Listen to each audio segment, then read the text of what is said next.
इलाहाबाद में जो बना वो सीता जी जहाँ धरती में समाहित हुई, ये जन्म स्थली है। वो जन्म स्थल सीतामढ़ी जो मिथिला में है, जहाँ वो राजा जनक की ने हल चलाया और उसके बाद जहाँ वो धरती से मार निकली, वो जनकपुर धाम जो अभी नेपाल में, वो पहले मिथिला का ही राजधानी था।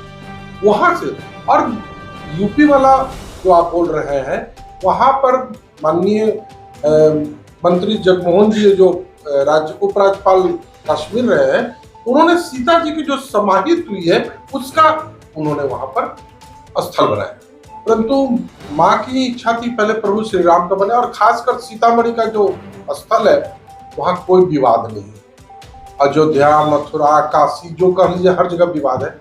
माँ सीता की जन्म स्थली कहीं भी विवाद में नहीं है, ना ही कोई वहां पर इस प्रकार का सवाल उठाया जा रहा है।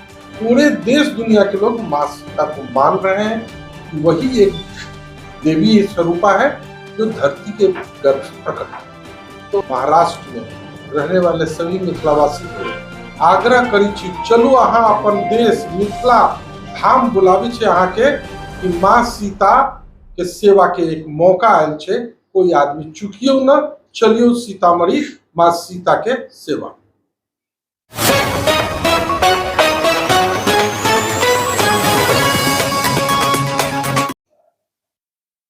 आज जो मीटिंग आयोजित आप लोग के माध्यम से किया गया है, ये किस पर्पज से किया गया है और इसका उद्देश्य क्या है? देखिए, ऐसा है कि बॉम्बे महानगरी में विभिन्न राज्यों के लोग का योगदान है बॉम्बे को, महाराष्ट्र को आज देश के नंबर 1 राज्य बनाने में। इसमें जो विभिन्न राज्यों के लोगों की जो सहभागिता है, उसमें बिहार और खासकर बिहार के अंदर में नॉर्थ बिहार मिथिला क्षेत्र के लोगों की सबसे अहम भूमिका रही है। ये बॉम्बे के लोग भी मानते हैं कि मिथिला के क्षेत्र के लोगों के द्वारा बॉम्बे के उत्थान में सबसे ज्यादा योगदान इनका रहा। आज मैं उसी मिथिला की धरती से आया हूँ, अपने क्षेत्र के उस वहाँ के लोगों के साथ संपर्क करने और उन्हें आमंत्रित करने कि माँ जगत जननी सीता, भगवान प्रभु श्री राम के अयोध्या में मंदिर के बाद सीतामढ़ी जो प्रकट स्थली माँ जगत जननी सीता का है, वह जो मिथिला में है, वहां पर मिथिलावासी चले और माँ का भव्य मंदिर बनने का निर्णय हुआ है। उसमें सभी यहाँ के लोग, सिर्फ मिथिलावासी ही नहीं, महाराष्ट्र में जहाँ आपने अपनी खून पसीना बहाया है, उस जगह के लोगों को जोड़िए उस मिथिला की पवित्र धरती से। वहां पर लोगों को ये जानकारी दीजिए कि अयोध्या में राम मंदिर के बाद सीतामढ़ी में माँ सीता की शक्तिपीठ की स्थापना हो रही है और 51 शक्तिपीठों से ज्योत लाकर वहां पर स्थापित किया जा रहा है और 251 फीट की माँ सीता की प्रतिमा स्थापित की जा रही है। इसी के संदर्भ में मैं सभी को आमंत्रित करने और इनके माध्यम से महाराष्ट्र और खासकर मुंबई के लोगों को वहां से जुड़ने के लिए आग्रह करने आया। जितने भी हर चीज देवी देवता के स्थानों को लेकर के शुरू में तो सभी अलग अलग बातें करते हैं, बाद में ये विषय कहीं पॉलिटिकल में तो नहीं चले जाता है? ये कोई पॉलिटिकल नहीं है। अगर पॉलिटिकल में जाना होता तो अयोध्या के बाद से पहले सीता जी की बात होती, परंतु माँ की इच्छा थी पहले प्रभु श्री राम का बने, और खासकर सीतामढ़ी का जो स्थल है वहाँ कोई विवाद नहीं है। अयोध्या, मथुरा, काशी जो कह लीजिए, हर जगह विवाद है। माँ सीता की जन्म स्थली कहीं भी विवाद में नहीं है, ना ही कोई वहां पर इस प्रकार का सवाल उठाया जा रहा है। पूरे देश दुनिया के लोग माँ सीता को मान रहे हैं कि वही एक देवी स्वरूपा है जो धरती के गर्भ से प्रकट है। तो इलाहाबाद में जो बनाया गया वो क्या था? इलाहाबाद में जो बना वो सीता जी जहाँ धरती में समाहित हुई, ये जन्म स्थली है। वो जन्म स्थल है सीतामढ़ी जो मिथिला में है, जहाँ वो राजा जनक की ने हल चलाया और उसके बाद जहाँ वो धरती से मार निकली, वो जनकपुर धाम जो अभी नेपाल में, वो पहले मिथिला का ही राजधानी था। वहां से और यूपी वाला जो आप बोल रहे हैं, वहां पर माननीय मंत्री जगमोहन जी जो राज्य उपराज्यपाल कश्मीर रहे हैं, उन्होंने सीता जी की जो समाहित हुई है उसका उन्होंने वहां पर स्थल बनाया। अपने को जो सीता माता का जो मंदिर का भव्य निर्माण किया जा रहा है, जी। तो इसमें कहाँ-कहाँ से किस प्रकार की मदद हमें मिल रही है? इसमें सिर्फ देश ही नहीं बल्कि विदेश से भी जो लोग सीता जी के स्थल, खासकर श्रीलंका से, इंडोनेशिया से, बाली से, वहाँ के भी लोगों ने इच्छा जाहिर की है और वहाँ जुड़ना चाहते हैं और वे लोग अब इंटरनेट के माध्यम से अपने प्रस्ताव भेज रहे हैं। हम सब भी वहाँ जुड़ना चाहते आपके माध्यम से हम ये चाहते हैं कि जो मिथिला समाज के जितने भी लोग हैं, उनको आप किस तरह का मैसेज देना चाहेंगे? मैं महाराष्ट्र में रहने वाले सभी मिथिलावासी के आग्रह करी छी, चलू अहाँ अपन देश मिथिला धाम बुलावी छे अहाँ के कि माँ सीता के सेवा के एक मौका आयल छे, कोई आदमी चुकियो न, चलियो सीतामढ़ी माँ सीता के सेवा। सबसे पहले तो सर शुभ नाम बताइए आपका। मैं doctor Sandeep Jha, chairman Sandeep university और संरक्षक मैथिल समन्वय समिति। हम आज संध्या काल हमारे बीच श्री सुनील कुमार पिंटू जी खासदार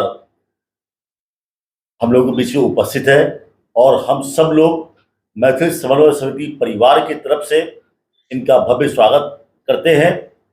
और इन्होंने जो एक मिशन पे जो निकले हैं, इन हम सब लोग समिति की तरफ से हम सब लोग इनका समर्थन करते हैं। इसके पहले भी पुराना धाम में जब भव्य आयोजन हुआ था तो हम लोग करीबन यहाँ से 40 लोग हम लोग वहाँ पे गए थे और उस सभा में शरीक हुए थे। और हमने कई जगह कहा भी है, उस टाइम में कहते भी थे, जो अयोध्या का जो राम मंदिर है वो विवाद तब तो विवाद में था, उसको लेके विवाद था, अब तो विवाद नहीं है। लेकिन पुराना धाम का या सीतामढ़ी में जो सीता जी का जन्म स्थली है वो तो कभी किसी विवाद भी नहीं था और अभी भी नहीं है। और राम मंदिर का जैसे भव्य निर्माण हो रहा है उसी तरह से हम लोग भी चाहते हैं मिथिला की धरती पे और हमारी जो ये देवी स्वरूपा, भगवान स्वरूपा जो सीता जी है, उनका भी मंदिर बनना चाहिए। यह सिर्फ एक मंदिर नहीं होता है, यह एक पर्यटन का भी एक स्थल बनता है। इससे आपका टूरिज्म को भी, रिलीजियस टूरिज्म को भी बढ़ावा मिलता है, इकोनॉमी को भी इम्प्रूवमेंट होता है। और हम माननीय खासदार से हम लोग समस्त समिति परिवार की तरफ से इन्हें निवेदन करते हैं जो आप आगे बढ़ें और हम सब लोग आपके साथ हैं। साथ ही आज हम लोगों ने 3 सूत्रीय ज्ञापन भी हम लोगों ने माननीय खासदार को समर्पित किया है, जिसमें एक है आपका रेलवे का, जो मुंबई से वैकेशन के टाइम में, ड्यूरिंग वैकेशन जब हमारे मैथिल भाई लोग जब जाते हैं, अपने मिथिला जाते हैं, तो उन्हें ट्रेन में बहुत परेशानी होती है। हम लोगों ने ज्ञापन दिया है जो अधिक से अधिक ट्रेन बढ़ाया जाए। साथ ही अष्टम सूची में मैथिली अष्टम सूची में सम्मिलित है, लेकिन दूरदर्शन पे कोई भी एक स्लॉट नहीं है। हमने खासदार साहब से निवेदन किया है कि आप प्रयास करें जो कम से कम एक स्लॉट हम लोग को बिहार दूरदर्शन चैनल में एक स्लॉट मिले। और पुराना धाम में ये मैथिल समन्वय समिति का ये एक एजेंडा है जो देवी सीता जी के मंदिर बनना चाहिए। और हम लोग को काफी खुशी हो रही है जो ये माननीय खासदार इसके लिए अग्रसर हो चुके हैं।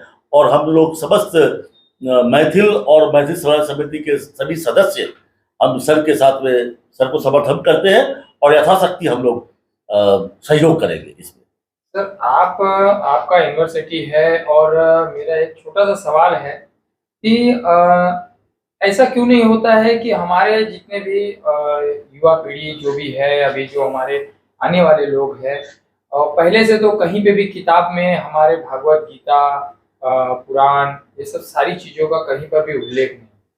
तो अभी हम आगे बढ़ के ये सब सारी चीज़ों को बता रहे हैं, दिखा रहे हैं, तो लोगों को पता चल रहा है। तो कहीं ना कहीं ये चीज़ों का उल्लेख किसी किताब में नहीं होना चाहिए। बिल्कुल होना चाहिए। देखिए, ये कल्चर संस्कृति से हम शिक्षा को दूर नहीं कर सकते और करना भी नहीं चाहिए। यह हमारी सभ्यता का अभिन्न अंग है। रामायण, महाभारत, उपनिषद, पुराण, वेद, ये सब हमारे सभ्यता का एक अभिन्न हिस्सा है और हम लोगों को, अपने छात्रों को इसके बारे में भी जानकारी देती रहनी चाहिए। हम लोग भी जब स्कूल में थे तो स्कूल के इतिहास में एक संक्षिप्त विवरण तो था इसके बारे में, रामायण महाभारत के कुछ अंश भी थे और उससे हम लोग काफ़ी अपने कल्चर को भी जाना और हम लोगों को भी कोशिश करना चाहिए जो हम आने वाली पीढ़ी को हम लोग का जो धर्म, हम लोग के संस्कार, हम लोग का जो कल्चर है उससे भी कराते रहे। और ये जो राम मंदिर और ये सीता मंदिर, इसको राजनीति से ऊपर रखना चाहिए। ये हमारे नेशनल हीरोज और नेशनल हीरोइंस के कुछ श्रद्धा सुमन अर्पित करने के लिए हम लोग ये काम कर रहे हैं और इसे राजनीति और धर्म से ऊपर बढ़ के ये इसको रखना चाहिए। को प्रेरणा ही मिलती है।